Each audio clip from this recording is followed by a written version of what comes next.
Hello friends, मैं हूं Megha Balani and welcome to all of you. तो आज हम पढ़ने वाले हैं चैप्टर 3 जो है उसका सेकंड पार्ट पढ़ने वाले हैं और वो है अ ब्लैक एरोप्लेन। इससे पहले हमने समझा था हिज फर्स्ट फ्लाइट, जहां पर एक सीगल था, उसकी हमने फर्स्ट फ्लाइट के बारे में समझा था कि जब वो पहली उड़ान भर रहा है तब उसके साथ क्या क्या एक्सपीरियंस हुए थे। और आज हम पढ़ने वाले हैं अ ब्लैक एरोप्लेन, जिसमें एक पर्सन है उसने किस तरह से अपना फर्स्ट यात्रा किया था और उसके साथ जो प्रॉब्लम्स हुई थी उसके साथ वो कैसे निकला, किसने उसकी हेल्प की थी, इन सभी को हम समझने वाले हैं। ठीक है, तो पहला हमने ये कंप्लीट कर लिया था सीगल। आज हम करने वाले हैं द पायलट। ठीक है, एक पायलट था जो स्टॉर्म यानी तूफान के जो बादल थे उसके तूफान में वो फंस गया था। अब उसने कैसे अपने आप की हेल्प की या किसने उसकी हेल्प की, कैसे वो बाहर निकला, कैसे वो सेफली लैंड हुआ, ये सारी चीज़ें हम आज पढ़ने वाले हैं। स्टार्ट करते हैं। तो देखिए, स्टार्ट करते हैं द ब्लैक एरोप्लेन। आजकल एरोप्लेन को एयरप्लेन कहा जाता है, एरोप्लेन नहीं कहा जाता है। पहले एरोप्लेन कहा जाता था लेकिन अब जो है एयरप्लेन बोला जाता है। ठीक है, तो स्टार्ट करते हैं। The moon was coming up in the east behind me. यहाँ पर जो पायलट है वो बता रहे हैं कि क्या हो रहा है, जो मून है वो कमिंग अप आ रहा है, कहाँ से, in the east behind me, यानी मेरे पीछे मून जो है वो ईस्ट की तरफ से आ रहा है, मतलब सूर्योदय होने वाला हो रहा है। And stars were shining in the clear sky above मी, और मेरे आगे क्या है, क्लियर जो है स्काई है, बिल्कुल साफ सुथरा स्काई है और मेरे आगे है वो बिल्कुल चमक रहा है। There wasn't a cloud in the sky, कोई भी क्लाउड नहीं है स्काई में, मतलब आसमान जो है वो बिल्कुल साफ है, बिल्कुल भी बादल नहीं है। I was happy to be able alone high up about the sleeping countryside. ठीक है, अब वो कह रहे हैं कि मैं जो हूँ बहुत हैप्पी हूँ, अकेला हूँ, हाइट पर हूँ, और कहाँ हूँ, अबव स्लीपिंग कंट्री साइड, जो भी नीचे जो जितने भी सोए हुए लोग हैं, जितनी भी कंट्री है, जितने भी सब लोग सोए हुए हैं, उन सभी के ऊपर जो है मैं हाइट पर उड़ता जा रहा हूँ और कैसा हूँ, अकेला हूँ। I was flying my old Dakota मेरे को एयरप्लेन बोलने की आदत है, तो I was flying my old, मतलब वो बोल रहे हैं कि मैं फ्लाई कर रहा था, कहाँ से, अपने ओल्ड ढकोटा, इनकी प्लेन का नेम है old Dakota, over France back to England. अब वो कहाँ जा रहे हैं, फ्रांस से अब वो इंग्लैंड की तरफ जा रहे हैं, फिर से इंग्लैंड जा रहे हैं, फ्रांस से होके वो इंग्लैंड जा रहे हैं। तो उसके बारे में बता रहे हैं कि मैं जो हूँ उसमें सवार हूँ और उनके प्लेन का नेम क्या है, उनके प्लेन का नाम है ओल्ड ढकोटा। ठीक है, ये ध्यान रखना, पूछा जा सकता है कि उनके प्लेन का नाम क्या था। आई वॉज ड्रीमिंग, वो सपना देख रहे थे, ऑफ माई हॉलीडेज की, अब वो जो हॉलीडे के लिए जा रहे थे, छुट्टियों के लिए जा रहे थे, तो उसके लिए वो सपने देख रहे थे कि वो क्या करने वाले हैं। And looking forward to being with my family, और साथ ही साथ ये भी देख रहे थे कि कैसे वो अपनी फैमिली के साथ वहाँ पे किस किस तरह से समय बिताएंगे, क्या क्या करेंगे। तो अपनी फैमिली के बारे में सोच रहे थे और अपने सपनों के बारे में सोच रहे थे। I looked at my watch, अब वो अपनी वॉच को देखने लगे और वॉच में टाइम क्या हो रहा था, 1:30 इन द मॉर्निंग, यानी कि रात के 1:30 बजे थे। तो 1:30 बजे तो सब लोग सो रहे होते हैं, तो यही चीज उन्होंने कही थी कि जब मैं ऊपर की तरफ हाइट पे उड़ रहा था तो सारी की सारी जो कंट्री है वो सभी के सभी क्या कर रहे थे, सो रहे थे, और मैं हाइट पर अपने ड्रीम्स के साथ चल रहा था, उड़ रहा था, और टाइम क्या हो रहा था, 1:30 इन द मॉर्निंग। तो मॉर्निंग के तो होते नहीं है, 1:30 नहीं, रात के हो रहे थे, 1:30 बज रहा था।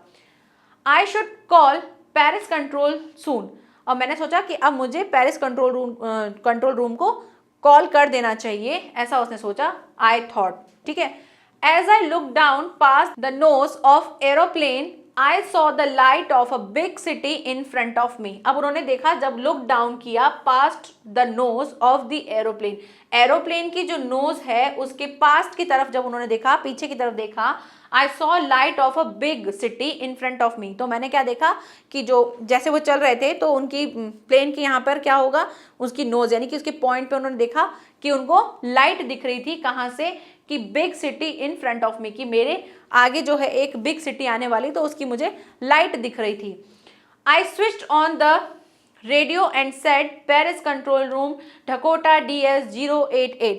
अब उन्होंने पेरिस कंट्रोल मतलब स्विच ऑन किया रेडियो का, और उन्होंने बोलना शुरू किया कि कौन हूँ मैं, पेरिस कंट्रोल रूम से बोल रही हूँ, और मैं कौन सा हूँ, कौन से एरोप्लेन से हूँ, ढकोटा DS 088। तो ये पूरा नाम है, इसको अच्छे से याद कर लीजिएगा, ढकोटा DS 088। ठीक है, तो इस तरह से उन्होंने कंट्रोल रूम में बोला, कैन यू हियर मी, क्या आप मुझे सुन सकते हो, I am on my way to England over. अब उन्होंने बोला कि मैं अपने वे पे हूँ, अपने रास्ते में हूँ, कहाँ जा रहा हूँ, इंग्लैंड जा रहा हूँ। ओवर बोलते हैं ना इस तरह से, अपना एक सेंटेंस बोला फिर ओवर, फिर सेंटेंस बोलते हैं फिर ओवर। तो जो भी कमांड दिए जाते हैं उसके बाद ओवर बोला जाता है। तो इस तरह से उन्होंने पेरिस कंट्रोल रूम को अपना कमांड देना शुरू किया, बताना शुरू किया कि भाई मैं इस एरोप्लेन से आ रहा हूँ और मैं इंग्लैंड की तरफ जा रहा हूँ, ठीक है, और मैं क्या आपको सुनाई दे रहा हूँ, मेरी आवाज़ आपको सुनाई दे रही है।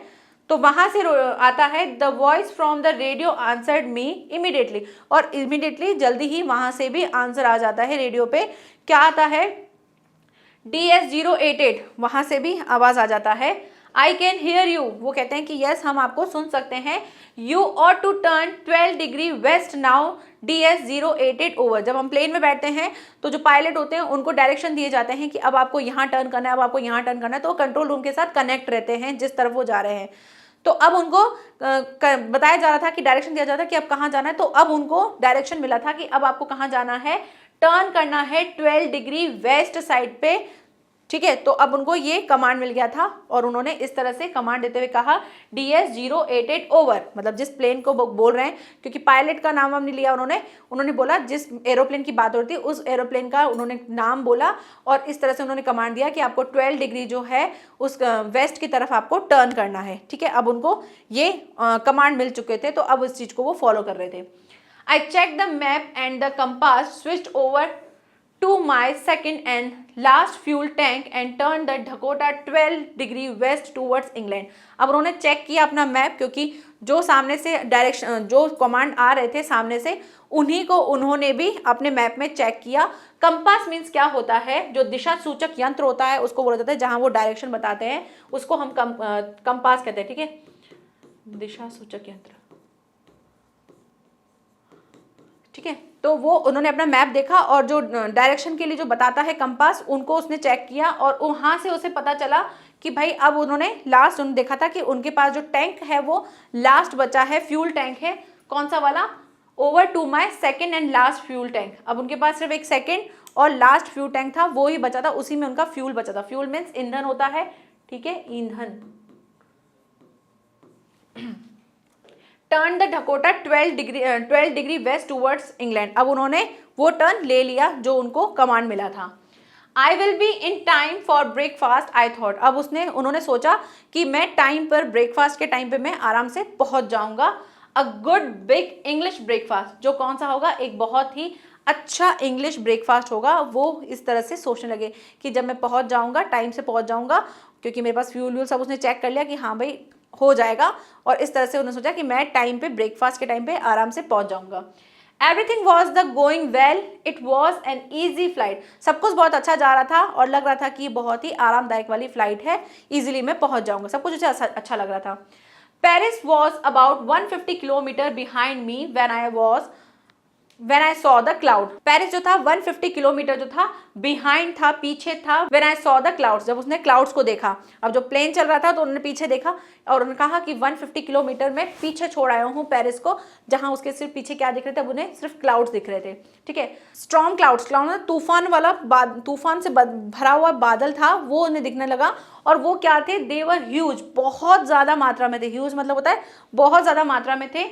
They looked like black mountain standing in front of me across the sky। और वो जो क्लाउड्स थे वो ऐसे दिख रहे थे जैसे ब्लैक क्या हो, ब्लैक माउंटेन हो, बड़े बड़े पर्वत हो, काले काले, और स्टैंडिंग इन फ्रंट ऑफ मी मतलब मेरे सामने खड़े हैं, एंड अक्रॉस द स्काई, और पूरे के पूरे स्काई में जो है वो फैलते जा रहे हैं, ठीक है। I knew I could not fly up over them, और वो जानता था कि मैं जो हूँ इसके ऊपर से फ्लाई नहीं कर पाऊंगा, ना ही इसके ऊपर से, ना ही इसको पूरी तरह से निकाल पाऊंगा, मतलब यहाँ से मैं इजिली नहीं निकल पाऊंगा, क्योंकि क्लाउड्स जो थे वो बहुत ज़्यादा ह्यूज थे, बहुत ज़्यादा थे। And I did not have enough fuel to fly around them to the north और साउथ, और ना ही उसके पास इतना ज़्यादा फ्यूल बचा था कि जिससे वो इस चीज़ के लिए, भाई अब जो क्लाउड्स है वो जब तक क्लाउड्स निकल नहीं जाए तब तक वो नॉर्थ या साउथ की तरफ चले जाए, तो इतना फ्यूल भी उसके पास नहीं था कि उस चीज़ से वो सर्वाइव कर पाए, ठीक है। आगे देखते हैं। I ought to back to the Paris. अब मुझे पीछे फिर से पेरिस की तरफ जाना पड़ेगा, क्योंकि जहाँ वो छोड़ के आ गया था तो उनको लगा कि भाई क्या मुझे पेरिस की तरफ जाना चाहिए। आई थॉट, वो सोचने लगा कि क्या मुझे अब वापस पेरिस जाना चाहिए, पीछे की तरफ जाना चाहिए। But I wanted to get home, but वो क्या चाहता था, वो अपने घर जाना चाहता था, इंग्लैंड जाना चाहता था, पेरिस नहीं जाना चाहता, क्योंकि अब वो जो क्लाउड्स दिख रहे थे, अब उनके पास इतना फ्यूल भी नहीं था कि वो वहाँ खड़े होके या नॉर्थ साउथ की तरफ चले जाएं, उतना भी फ्यूल नहीं था, और उस क्लाउड से भी वो नहीं निकल सकते थे, इतना ज़्यादा स्ट्रॉन्ग था वहाँ पे, और वो पीछे नहीं जाना चाहते थे क्योंकि उनको अपने घर जाना था। तो ये सारी चीज़ें हो रही थी। आई वॉन्टेड दैट ब्रेकफास्ट, वो चाहते थे कि वो इंग्लिश वाला जो ब्रेकफास्ट है वो खाना चाहते थे। I will take the risk, उन्होंने रिस्क लिया। आई थॉट, उन्होंने सोचा कि अब मुझे रिस्क ले लेना चाहिए, मैं रिस्क लूंगा, उसने ऐसा सोचा पायलट ने। And flu that old Dakota straight into the storm, और उसने क्या किया, फ्लू मतलब उड़ाना शुरू कर दिया, जो क्लाउड था, जो स्टॉर्म था, उसके अंदर से अपने डकोटा जो उसका एरोप्लेन था उसको उसने अंदर की तरफ स्ट्रेट चलना शुरू कर दिया स्टॉर्म में। ठीक है, इनसाइड द क्लाउड्स, जब जैसे ही वो क्लाउड्स के अंदर गया, क्योंकि क्लाउड्स ऐसा पूरा तूफानों वाला क्लाउड्स था, अब उसने सोचा कि यहाँ तो इधर उधर तो नहीं जा सकता, वो सीधा स्ट्रेट उसी क्लाउड्स के अंदर चला गया, और जैसे ही अंदर गया इनसाइड द क्लाउड्स, बादलों के अंदर जैसे ही गया, एवरीथिंग वॉज सडनली ब्लैक, सब कुछ ब्लैक हो गया, क्योंकि वो क्या थे, स्ट्रॉम तूफान वाले बादल थे। तो तूफान वाले बादल कैसे होते हैं, अपने आप में ब्लैक माउंटेन लग रहे थे, तो सब कुछ क्या हो गया, ब्लैक ब्लैक हो गया, सब कुछ काला काला हो गया, उसको कुछ नहीं दिख रहा था।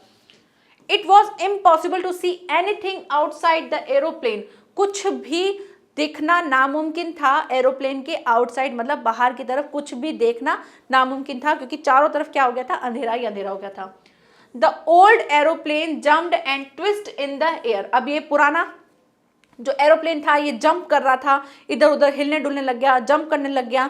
ठीक है, आगे क्या होता है, I looked at the compass, अब उन्होंने जैसे उस कंपास को देखा, दिशा सूचक यंत्र जो था जिससे डायरेक्शन पता चलती थी, उसको देखा तो क्या हो गया, I couldn't believe my eyes, उसको अपनी आंखों पे विश्वास नहीं था, क्योंकि the compass was turning round round round round, उसको जो कंपास है वो बस क्या कर रहा था, घूम रहा था, सही डायरेक्शन नहीं बता रहा था, क्योंकि स्ट्रॉम जो चल रहा था, तूफान चल रहा था, उस वजह से जो कंपास जो है वो भी गोल गोल घूम रहा था, सही डायरेक्शन नहीं बता रहा था कि जाना कहाँ है। ठीक है, इट वॉज डेड, वो मर चुका था, मतलब वो खत्म हो चुका था, वो काम नहीं कर रहा था कंपास, उसके लिए कहा है इट वुड नॉट वर्क, वो काम नहीं कर रहा था। द अदर इंस्ट्रूमेंट्स, और बाकी जो इंस्ट्रूमेंट्स थे वो भी अचानक धीरे धीरे डेड हो गए, जैसे कि रेडियो जो था, वो जो कॉल करने का था, वो सब का सब जो था। आई ट्राइड रेडियो, अब उन्होंने रेडियो भी ट्राई किया, और भी जितने भी उनके पास जो इंस्ट्रूमेंट्स थे आसपास के, उन सभी को उन्होंने ट्राई किया कि मुझे सही रास्ता मिल जाए, मैं सही रास्ते पहुंच जाऊं, लेकिन उसको कुछ भी नहीं मिला। ठीक है, आगे बढ़ते हैं। Paris control room, can you hear me, there was no answer, अब वो फोन करके रेडियो उसने लिया, ऑन किया रेडियो को, और कहने लगा पेरिस कंट्रोल रूम, क्या आप मुझे सुन सकते हो, लेकिन कोई भी आंसर मिल ही नहीं रहा था। The radio was dead too, radio भी मर चुका था, मतलब रेडियो भी काम नहीं कर रहा था। I had no radio, no compass, and I could not see where I was, और उसको ना तो रेडियो काम कर रहा था, ना कंपास काम कर रहा था, और उसको पता ही नहीं था कि मैं हूं कहाँ पे, बस वो घूमे ही जा रहा था उस क्लाउड के अंदर। I was lost in the storm, मैं कहाँ हो गया, उस स्ट्रॉम में, वो जो था तूफान में गुम हो चुका था, लॉस्ट हो चुका था। Then in the black clouds quite near me, और उन्होंने क्या देखा कि तब एक ब्लैक क्लाउड जो था वो उसके पास आया, और बिल्कुल पास आ गया। And I saw another aeroplane, और मैंने क्या देखा, एक दूसरा एरोप्लेन देखा। इट हैड नो लाइट्स, उनकी कोई लाइट नहीं थी, मतलब उस एरोप्लेन में कोई लाइट नहीं जल रही थी। ऑन इट्स विंग्स, जो विंग्स होते हैं वहाँ पे जो लाइट होती है ना, जो पंख होते हैं एरोप्लेन के यहाँ से जो फैले होते हैं, वहाँ पर भी उसको कोई लाइट नहीं दिखी। And but I could see it flying next to me through the storm, और उसने देखा कि कोई जो है फ्लाइट जो है वो आगे फ्लाई करते हुए आ रहा है मेरे आगे की तरफ, ऐसा उसने देखा। आई could see the pilots face turn towards on me, उन्होंने जब देखा मुड़ के तो उनको पायलट का जो फेस है वो दिखा। ठीक है, अब उनको एरोप्लेन से पायलट का फेस दिखा। I was very glad to see another person, मैं बहुत खुश हुआ कि मुझे कोई दूसरा पर्सन मिला है इस तूफान में। He lifted one hand and waved, उसने एक अपना हाथ उठाया और ऐसे वेव किया जो दूसरे एरोप्लेन में बैठा था। नेक्स्ट देखते हैं, follow me, he was saying follow me, अब उसने फॉलो मी कहा कि फॉलो मी, ऐसा उसने कहा कि मुझे फॉलो करो, मेरे पीछे आओ। He knows that I am lost, I thought, उसको लगा, मतलब पायलट को लगा कि भाई वो जो दूसरा प्लेन वाला है उसको पता है कि मैं इस स्ट्रॉम में गुम हो चुका हूँ, और he is trying to help me, और वो मेरी क्या करने आया है, मदद करना चाहता है, इसलिए वो मुझे कह रहा है कि भाई फॉलो करो। ठीक है, आगे देखते हैं। He turn his aeroplane slowly to the north in front of my Dakota. और उन्होंने क्या किया, उनके जो उसका जो प्लेन था उसको उसने टर्न कर दिया स्लोली, किस तरफ, नॉर्थ की तरफ, इन फ्रंट ऑफ माई ढकोटा। जो उसका ढकोटा का जो एरोप्लेन था, जो पायलट का जो एरोप्लेन था ढकोटा, उसके आगे उस ब्लैक एरोप्लेन जो था जिसके बारे में बात कर रहा है वो जो है नॉर्थ की तरफ घूम गया, so that it would be easier for me follow him. तो ये मेरे लिए क्या हुआ, थोड़ा ईजी हो गया कि वो मेरे आगे आगे चल रहा था, तो जैसे जैसे वो मूव कर रहा था मैं भी उसको ईजिली फॉलो कर रहा था। I was very happy to go behind the strange aeroplane like an obedient child. और वो बहुत खुश था कि भाई वो एक किसके पीछे जा रहा है, एक अजनबी जो अनजान एरोप्लेन है उसके पीछे जा रहा है, ऐसे जा रहा है जैसे मान लो एक ओबीडेंट चाइल्ड हो, यानी कि एक आज्ञाकारी बच्चा जो होता है ना, जिसको बोलते हैं कि भैया चुपचाप चुपचाप जाओ, सीधा सीधा स्कूल जाना, स्कूल से सीधे घर आना, इनके साथ जाना। तो ऐसे ही वो एक आज्ञाकारी बच्चे की तरह उसके पीछे पीछे जा रहा था, वो एरोप्लेन अपना अपना लेके जा रहा था। After half an hour the strange black aeroplane was still there in front of me in the clouds. और क्या हुआ, कुछ टाइम के बाद, हाफ एन आवर मतलब 1 घंटे के बाद क्या हुआ, जो स्ट्रेंज ब्लैक एरोप्लेन वॉज जो था still there in front of me in the cloud में वो मेरे आगे चल रहा था। And now there was only enough fuel in the old Dakota's last tank to fly for 5 or 10 minutes more. अब उसके पास जो था, अब उसने जब देखा, क्योंकि इससे पहले क्या था, सेकंड और थर्ड जो फ्यूल था उसके पास रह गया था, लास्ट टैंक था, लेकिन अब उसने जब चेक किया तो उसके पास क्या था, उसके पास सिर्फ और सिर्फ लास्ट जो फ्यूल टैंक था वो था। और उसके लिए वो कितना था, जस्ट वो इतना उड़ सकता है कि 5 और 10 मिनट्स उड़ सकता है, बस इतना ही उसके पास फ्यूल बचा था।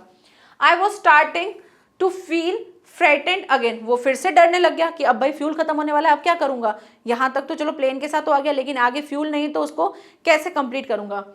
But then he started to go down and I follow through the storm. और जैसे ही वो डाउन की तरफ जाने लगे नॉर्थ साइड में, and the follow through the storm, और उस स्टॉर्म को उन्होंने फॉलो करते हुए, जो प्लेन था उसके आगे आगे चलते हुए, उस जो स्टॉर्म था उसको आगे पार करते हुए जब वो आगे निकले तो क्या हुआ, suddenly I came out the clouds and saw 2 long straight line of lights in front of me.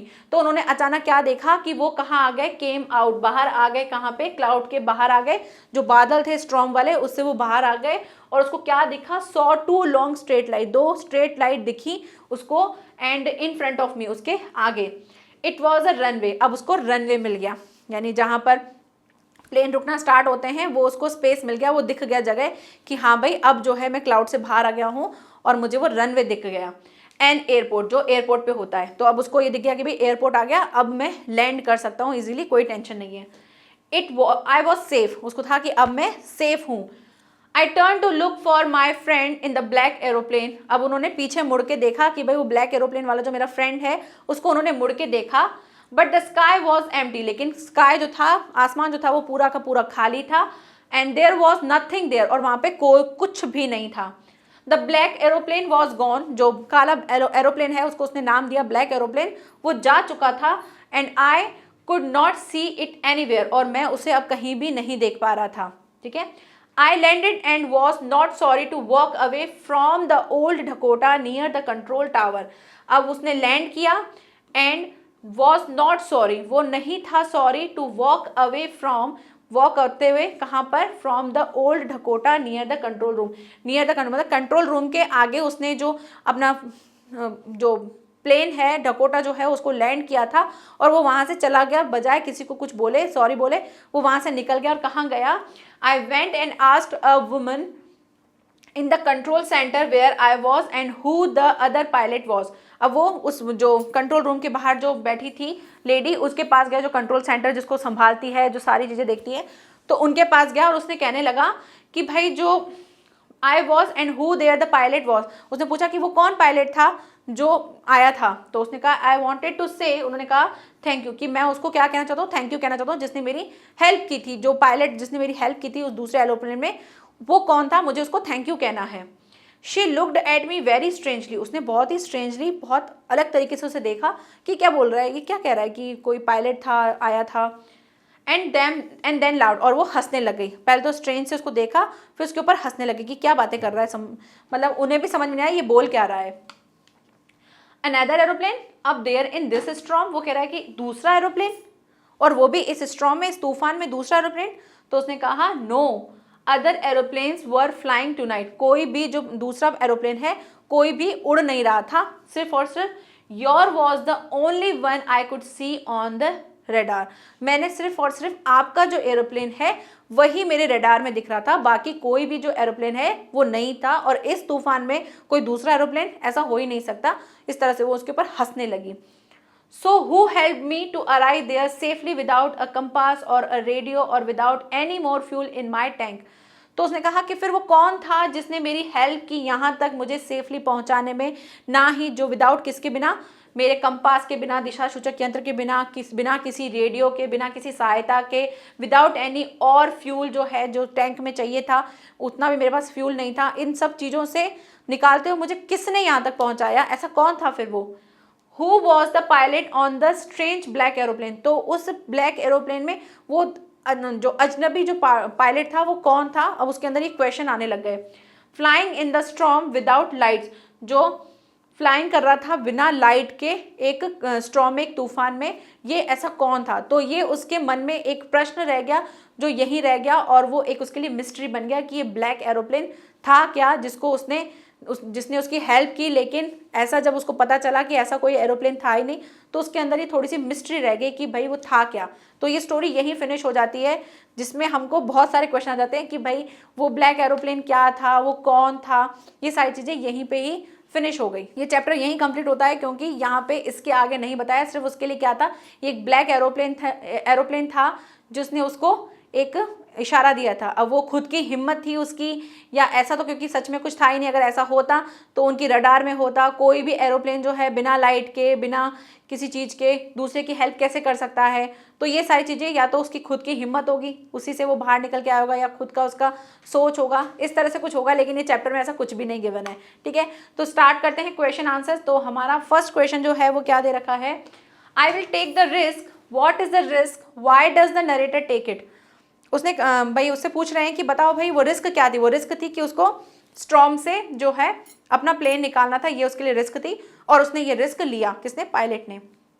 A huge storm was the brewing up and the author was keen to reach his home to spend his holiday with his family. Author को था कि भाई वो जो बता रहे थे कि जो पायलट था उसको चाहिए था कि मेरे को अपनी जो फैमिली है उसके साथ मुझे टाइम स्पेंड करना है, तो मुझे इस जो स्टॉर्म है यहाँ से निकलना पड़ेगा। So he decided to fly through the storm. तो उसने डिसाइड किया कि मैं स्टॉर्म के थ्रू निकल जाऊँगा। He did not want to miss the chance to meet his family and at breakfast। वो नहीं मिस करना चाहता था अपनी फैमिली के साथ जो वो ब्रेकफास्ट है उसको मिस नहीं करना चाहता था। इस प्रकार ही टुक जो है रिस्क उन्होंने लिया, even when the visibility was almost zero in the storm, जबकि वहाँ उस स्टॉर्म में देखने योग्य जो चीज़ थी वो बिल्कुल जीरो थी। मतलब स्टॉर्म में आप देख भी नहीं सकते ठीक से, पर उसने ये चीज़ का जो है रिस्क लिया, ठीक है। Next, describe the narrator's experience as he flew the aeroplane in the storm. जो ऑथर है वही जो है इस स्टॉर्म में गए थे, तो उनका एक्सपीरियंस पूछा जा रहा है कि वो उनका एक्सपीरियंस कैसा था। तो पायलट यानी कि खुद वो ऑथर खुद अपने बारे में बता रहे हैं कि उन्होंने जब एंटर किया था स्टॉर्म में, तो प्लेन जो था वो स्टार्ट जंप करने लगा, ट्विस्ट करने लगा, मतलब कूदने लगा, इधर उधर हिलने डुलने लगा। He could not see anything, वो कुछ नहीं देख पा रहे थे आउटसाइड द प्लेन के बाहर, एज इट वॉज ब्लैक, क्योंकि वो सारा का सारा क्या था, ब्लैक था। When he looked at the compass and other instruments, they are dead। वो सारे के सारे क्या थे, डेड हो चुके थे। they have stopped लिख सकते हो, डेड लिख सकते हो, बिकॉज किसकी वजह से, फंक्शन ड्यू टू स्टॉर्म, मतलब वो जो तूफान था उसकी वजह से। It was a terrible and the fearsome experience, एक बहुत ही डरावने और डर पैदा करने वाले एक्सपीरियंस थे उनके लिए। द फ्यूल टैंक जो था वो ऑलमोस्ट एम्प्टी था, खाली हो चुका था। And he could not fly more than 10 minutes, और वो उस चीज़ से 10 मिनट से ज़्यादा फ्लाई नहीं कर सकते थे जितना उनके पास फ्यूल था उसके लिए। Then he saw another black aeroplane, जब उसने दूसरा ब्लैक एरोप्लेन दिखा by his side, and the pilot of the plane signaled him to follow। और जो पायलट है उसने सिग्नल दिया था कि भाई मुझे फॉलो करो, मेरे पीछे पीछे आओ। It was a surprise for a narrator as the other black plane जो है having no light, ऐसा प्लेन जिसके पास लाइट नहीं थी वो उनकी हेल्प कर रहा था। He followed him without any choice and landed safely on the runway, और वो उन्होंने सेफली जो है अपना रनवे पर उन्होंने अपना लैंड कर लिया। ये उनके लिए एक अलग एक्सपीरियंस था उस स्टॉर्म में, ठीक है। क्वेश्चन नंबर 3 देखते हैं। क्वेश्चन नंबर 3 क्या है?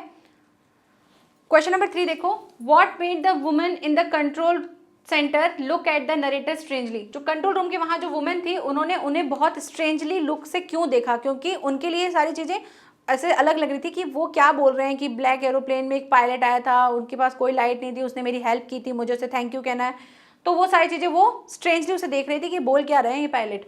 The women in the control centre जो है looked the narrator strangely because, वो क्यों देख रही थी, बिकॉज द नरेटर जो है asked him about the black aeroplane, उन्होंने जो है नरेटर ने उनको ब्लैक एरोप्लेन के बारे में बताया था। And she saw no more except the narrator in the sky during the storm, और उन्होंने नरेटर जो हैं, जो पोइट हैं, जो पायलट हैं, उनके अलावा किसी को भी स्टॉर्म में देखा नहीं था, उनके रडार में सिर्फ वही थे। तो इवन द रडार शोर ओनली द नरेटर्स प्लेन तो दैट इन द स्काई, और क्या था, उनका ही जो प्लेन था वो दिख रहा था नाइट के टाइम पे स्काई में। तो उनको ये दिख रहा था कि ये कौन से ब्लैक एरोप्लेन की बात कर रहे हैं, तो इसलिए वो उनको बहुत स्ट्रेंजली देख रही थी और बाद में उनके ऊपर हंसने भी लगी थी। Question 4, who do you think help the narrator to reach safely, discuss this among yourself and given reason for your answer. अब ये जो क्वेश्चन है ये आपके लिए छोड़ दिया है क्योंकि स्टोरी फिनिश हो गई थी। क्वेश्चन अपने साथ बहुत सारे छोड़ के कि भाई आखिर कौन था, किसने उसकी हेल्प की थी, तो अब आपसे खुद से पूछें कि सोचो आपके लिए कि क्या, कैसे उसकी हेल्प की होगी, किसने की होगी, ये सभी। तो it is very difficult to say about the unknown pilot who help the narrator, but probably it was the narrator himself. मैंने भी यही बोला था आपको कि भाई ये खुद का, उसका खुद का होगा, उसकी खुद की हिम्मत होगी जो ये सारी चीज़ें उन्होंने की थी। Then help to him overcome to fear in the storm, जो उसके डर को जो है उसने खुद ही जो है ओवरकम किया होगा, उस डर से वो खुद ही बाहर निकले होंगे और खुद नहीं उनकी अपने आप से उन्होंने हेल्प की होगी। बस उनको ऐसे लगा होगा, फिक्शन होगा उसको कि भाई ये चीज़ जो है किसी के थ्रू हुई है। No other plane was seen in the radar except the narrator's Dakota plane, क्योंकि ढकोटा प्लेन के अलावा कोई दूसरा प्लेन तो था ही नहीं वहाँ पे। And in that fearsome situation, जो ऐसी सिचुएशन थी, he might have been hallucinating and himself was a good pilot and brave enough who helped himself land safely। और ये जो है उन्होंने खुद ने अपने आप को हिम्मत दी थी और ये हिम्मत ही है जो उनको सेफली जो है लैंड कर पाई, जो उन्होंने अपने आप के लिए जो उन्होंने हिम्मत दिखाई थी ये खुद का ही था, कोई दूसरा प्लेन तो था ही नहीं, क्योंकि रडार में भी नहीं था तो दूसरा तो पॉसिबल ही नहीं है। तो ये खुद ही है और खुद ही उन्होंने अपने जो फियर है उस पर उन्होंने कॉन्क्रू किया होगा, काबू पाया होगा और अपने डर के आगे उन्होंने इस तरह से सेफली लैंड किया। ठीक है, तो यहीं पर क्वेश्चन कंप्लीट होते हैं। क्वेश्चन बहुत सारे बन सकते हैं, हर बार मैं यही कहती हूँ। तो आप बस चैप्टर को अच्छे से समझिए, और ये चैप्टर तो बहुत ही सिंपल था, बहुत ही छोटा था, तो आप इसको इजीली, इसके अगर रिलेटेड अगर क्वेश्चन आएंगे तो क्या क्या बन सकते हैं, जैसे बन सकता है कि उसकी वॉच पे उस टाइम क्या टाइम हो रहा था, 1:30 हो रहा था, या फिर पूछा जा सकता है वो कहाँ से कहाँ जा रहे थे, ये क्वेश्चन बन सकते हैं। किसने उसकी हेल्प की, वो क्या था एरोप्लेन, उसको उन्होंने क्या नाम दिया था, ब्लैक एरोप्लेन था। तो ये सारी चीज़ें आप कर सकते हैं। ठीक है, मिलते हैं नेक्स्ट लेक्चर में, और आप बताइएगा कि आपको कुछ प्रॉब्लम्स हैं, कुछ भी क्वेरीज हैं तो आप कमेंट सेक्शन में ज़रूर लिख दीजिएगा। मिलते हैं नेक्स्ट लेक्चर में, bye bye and take care.